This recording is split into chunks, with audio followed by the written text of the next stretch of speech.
सबसे बड़ा overrated player है जितेश शर्मा फ्रॉम आरसीबी। एक में आपको सूर्य कैप्टन करते हुए देखे और दूसरे को हो सकता है श्रेयस अय्यर कैप्टन करे। रोमारियो का लास्ट ओवर पता भी था कि डेविड मिलर है सामने, ट्रिस्टन स्टब्स हैं। ऋतुराज गायकवाड़ जो है वो मात्रे से रन भगवा रहे हैं, वो बेचारा 3 हफ्ते के लिए बाहर हो गया। भाई आप लोग देख रहे होगे आईपीएल रोहित, कोहली और धोनी के लिए, हम वो नहीं करेंगे। हम उनकी बात करेंगे जो लोग एक्चुअली आईपीएल चला रहे हैं। तो यार हमारा जैसा सेगमेंट रहता है, हम अपनी चीज़ें लेकर आते हैं, क्वेश्चंस ऐसे जो हमारे को नहीं पता इसने क्या लिखे हैं और मैंने क्या लिखे हैं, हम दोनों को नहीं पता। अब देखते हैं कि हमारे को सेम होते हैं या फिर डिफरेंट होता है ओपिनियन। आप भी अपने कमेंट करके हमारे को बताते रहना साथ के साथ। तो शुरू करते हैं सबसे पहले overrated player of the week. मेरे हिसाब से सबसे बड़ा ओवररेटेड प्लेयर है Jitesh Sharma from RCB. He has been overhyped since the last final में जिताया था उसने, आई एग्री। उसके बाद लेकिन उसने वो हमारे को एक इमर्जिंग एशिया कप हुआ था, वहाँ पे हरवाया था, रिमेंबर, वो भी याद है मेरे को। आरसीबी वो मैं भूल गया था। वो आरसीबी को दिल्ली के अगेंस्ट क्या ही क्रिमिनल नॉक थी भाई वो। मतलब बंदा थोड़ा ट्राई करता है, कहीं ना कहीं हवा में मारने की कोशिश करता है, उसने ट्राई ही नहीं किया। ये event try. So Jitesh Sharma for me, मेरे हिसाब से तो ओवररेटेड प्लेयर इस हफ्ते का डेफिनेटली है। और एक शिवम दुबे है सीएसके की तरफ से, because he is bottling CSK chances for. नीचे चांसेस उनका, मतलब मेन उनका रोल ही वही है और वो नहीं हो पा रहा। जितेश शर्मा एंड यस ठीक है। मेरे लिए यार समीर रिजवी, क्योंकि जिस तरह से टूर्नामेंट स्टार्ट करा था ना, बहुत हाई होप्स थी उनसे कि यार इस बार तो शायद चमक जाएंगे, धोनी की कनेक्शन वाली बातें भी होने लग गई थी। बट देन जो पिछले हफ्ते उन्होंने करा ना भाई, शायद 2 और 6 रन करे हैं अपने दोनों मैचेस में, और हम उसके पिछला भी अगर देख लेंगे तो 0 पे आउट हुए थे। तो भाई जिस तरह से उनका जा रहा है पिछले वीक से, तो मुझे लग रहा है कि वो थोड़े ज़्यादा ही ओवररेटेड हो गए थे। और दिल्ली को लगता है आदत हो गई है कि 18 पे 3, 30, 27 पे 4 हो जाए, फिर तब जीतेंगे, वरना नहीं जीतेंगे। बट चलो आगे बढ़ते हैं और अब बात करते हैं अंडररेटेड प्लेयर की। पहले आप अपना बता दो। अंडररेटेड प्लेयर्स है मेरे अगेन, इसमें भी 2 हैं मेरे पास। एक मैं जो नाम डेफिनेटली लेना चाहता हूँ वो है Ishan Kishan as a captain. As a captain Ishan Kishan ने एज अ कैप्टन बहुत ही ज़्यादा बढ़िया किया है मेरे हिसाब से। टर्न अराउंड बहुत अच्छा रहा है। पैट कमिंस ना होने के बावजूद he has done really well. Bowlers का अच्छे से यूज़ किया है, प्रफुल्ल इंगे को, साकिब हुसैन को, और ऐसे बॉलर्स जो कि नए हैं और इनएक्सपीरियंस्ड हैं विद ईशान मिलिंग and players like Shivang Kumar. और दूसरा प्लेयर भुवनेश्वर कुमार। यार भुवनेश्वर कुमार का वो स्पेल पावर प्ले का डीसी के against, what a spell, what absolute wonderful, मतलब पीक भुवनेश्वर कुमार बॉलिंग थी वो। ऐसी बातों में लगी थी शायद इंडिया में वापस आ जाएंगे वो खेलने। सही में वो पोएट्री इन मोशन वाला जो होता है ना, कि मतलब आ रहा है बंदा अपना 3 विकेट अप फ्रंट, स्पेल बहुत तगड़ा स्पेल था। मैं तो दिल्ली का फैन हूँ, फिर भी मैं भुवनेश्वर कुमार का नाम ले रहा हूँ। तो मेरे लिए अंडररेटेड भुवनेश्वर कुमार। यार मेरे लिए पता अंडररेटेड कौन है? मैं बताऊंगा तो एज कैप्टन मुझे लगता है श्रेयस अय्यर। मतलब यार उनको हाईली रेट करा ही नहीं जाता। आप देखो उस बंदे ने करा क्या क्या है। 2024 आईपीएल जीत लिया, 2025 में फाइनलिस्ट बने पंजाब किंग्स के साथ, और अब इस सीजन अनबीटन है उनकी टीम। और हम एज कैप्टन उन्हें वहाँ रेट ही नहीं करते जहाँ हम बाकी कैप्टन्स की बात अपने इंडिया में करते हैं। और मुझे नहीं पता ऐसा क्यों होता है। आपकी दिल्ली को भी बाय द वे वो ले गए थे फाइनल तक। और अगर अभी आपको मैं एक लेटेस्ट चीज़ बताऊँ ना उनके बारे में, तो BCCI is actually planning to have 2 Indian T20 teams simultaneously. तो मतलब प्लान कुछ ऐसा बन रहा है रिपोर्टेडली कि 30 से 35 जो प्लेयर्स हैं उनका एक पूल बनाएंगे और उनसे 2 इंडियन टीम्स बनेंगी, और उनमें से एक को कैप्टन शायद श्रेयस अय्यर कर सकते हैं। अब ये क्यों हो रहा है? क्योंकि गौतम गंभीर है एक्चुअली मेड इट क्लियर कि शायद वो 2028 तक सूर्य कुमार यादव को एज कैप्टन देखते हैं। तो अगर ये देखा जाए तो भैया तो श्रेयस की जगह ही नहीं बनेगी। तो अब एशियन गेम्स और आपका वेस्ट इंडीज के अगेंस्ट सीरीज, ये दोनों क्लैश होने वाली है। तो हो सकता है कि एक में आपको सूर्य कैप्टन करते हुए देखें और दूसरे को हो सकता है श्रेयस अय्यर कैप्टन करें। तो भाई I think that's the only way how he can get into this Indian team, और आना चाहिए भाई। तो मुझे लगता है कि बहुत अंडररेटेड रहे हैं सरपंच साहब फॉर द इंडियन टीम। ये तो हम पहले से ही बोल रहे हैं, ये तो होना ही चाहिए 100%। तो definitely Shreyas Iyer underrated player. Now we will go to captaincy blunder of the week.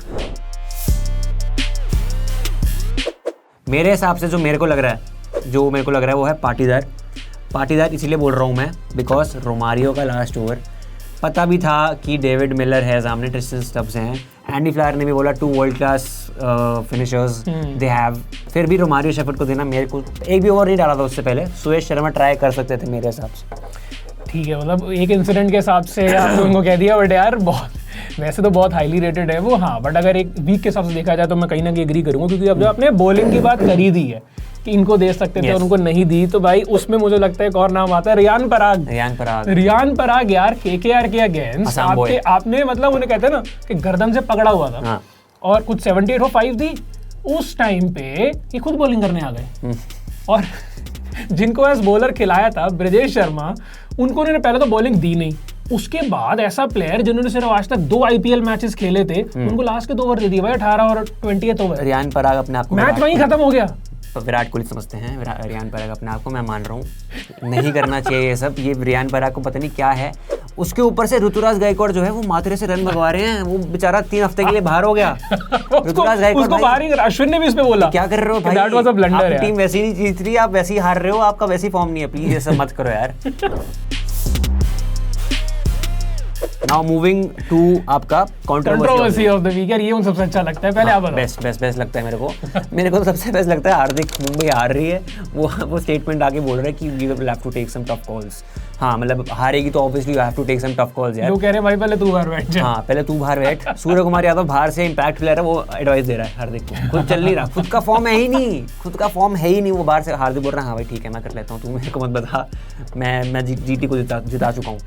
तो मेरे हिसाब से कंट्रोवर्सी ऑफ द वीक ये हार्दिक पांड्या की स्टेटमेंट है। मेरे लिए पता है क्या हो रही है कंट्रोवर्सी ऑफ द वीक, बहुत लोग शायद इसे डिसएग्री करेंगे, क्योंकि ये ना ऐसी चीज है जो एलिजिडली है, बट देन आपने देखा होगा एसआरएच वाले गेम में अगेंस्ट सीएसके एक बंदा था जो लेमन लेकर आया था और वो एक्चुअली वहां बैठ के यार ब्लैक मैजिक कर रहा है, उसने कुछ तो मंत्र फूका उस लेमन पे, उसने ऐसे करा भगवान और जाने। शिवम दुबे उस टाइम बैटिंग पे थे और उसी बॉल पर बोल्ड हो गए और मैच खत्म हो गया वहां, और उसके बाद उसने सेलिब्रेट करा। अब कंट्रोवर्सी यहाँ खत्म नहीं होती, यहाँ शुरू होती है, क्योंकि इसके बाद एक ना लेटर सर्क्यूलेट होता है जिसमें दिखाते हैं कि CSK has actually filed a complaint against him कि ब्लैक मैजिक चल रहा है भाई। बट उसके बाद दोबारा आया कि नहीं ये तो सिर्फ ऐसे ही बना रखा था, किसी फैन ने, सीएसके ने कोई कंप्लेंट नहीं करी थी। बट देन यार ब्लैक मैजिक आपको क्या लगता है, मतलब हो रहा होगा या उससे कुछ हुआ या एक मेयर कोइंसिडेंस था? बट हमने तो भाई पहली बार देखी सीएसके क्यों आ जाती है इन सब मामलों में आगे, वो आरसीबी के अगेंस्ट डीजे को कंप्लेंट कर रहे हैं, कुछ भी चल रहा है, ये भी कंट्रोवर्सी है। सीएसके आरसीबी डीजे को कंप्लेंट, डीजे के लिए कंप्लेंट कर रहे हो, जिताओ भाई अपनी टीम को प्लीज। इडली डोसा सांभर। अच्छा अब हम बात करने वाले हैं 2 चीजों के बारे में, हमारी टीम ऑफ द वीक और हमारी worst team of the week.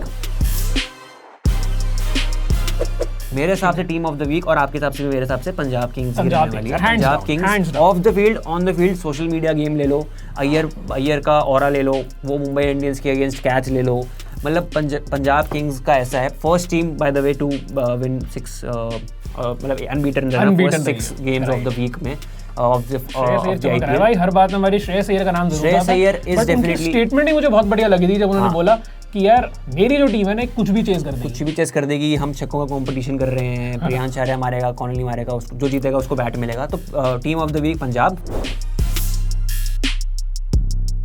Worst team of the week for me is against CSK. Chennai का ही नाम लूंगा मैं, because the way they bottled that chase against SRH. Easy था, ईजिली जा रहे थे। मैंने गायकवाड़ की बात करी, मात्रे को उन्होंने ऐसे करवाया। Then you are seeing Shivam Dubey, literally criminal knock थी वो शिवम दुबे की। अपना ऋतुराज गायकवाड़ परफॉर्म नहीं कर पा रहे, संजू सैमसन एक में चलते हैं एक में नहीं चलते मेरे हिसाब से। नहीं उनका लेकिन ये है कि हाँ वो पूरे टूर्नामेंट से ऐसे दिख रहे हैं। बट अगर मैं सिर्फ इस वीक की बात करूँ ना, मुझे लगता है राजस्थान रॉयल्स भाई दोनों मैच हार गए यार अपने, और वो भी ऐसी स्टार्ट के बाद जब आप 4 मैचेस जीतते हुए आ रहे हो, आपने दोनों मैच हार गए इस वीक में। तो अगर मैं सिर्फ जैसे हम वीक की बात करते हैं उससे मुझे लगता है राजस्थान रॉयल्स। यस, तो ये थे हमारे कुछ सेगमेंट्स। हम नेक्स्ट वीक फिर से वीक 4 के लिए लेके आएंगे, तो प्लीज़ लेट अस नो कि हम लोगों ने क्या मिस किया और हमको क्या लाना चाहिए नेक्स्ट टाइम।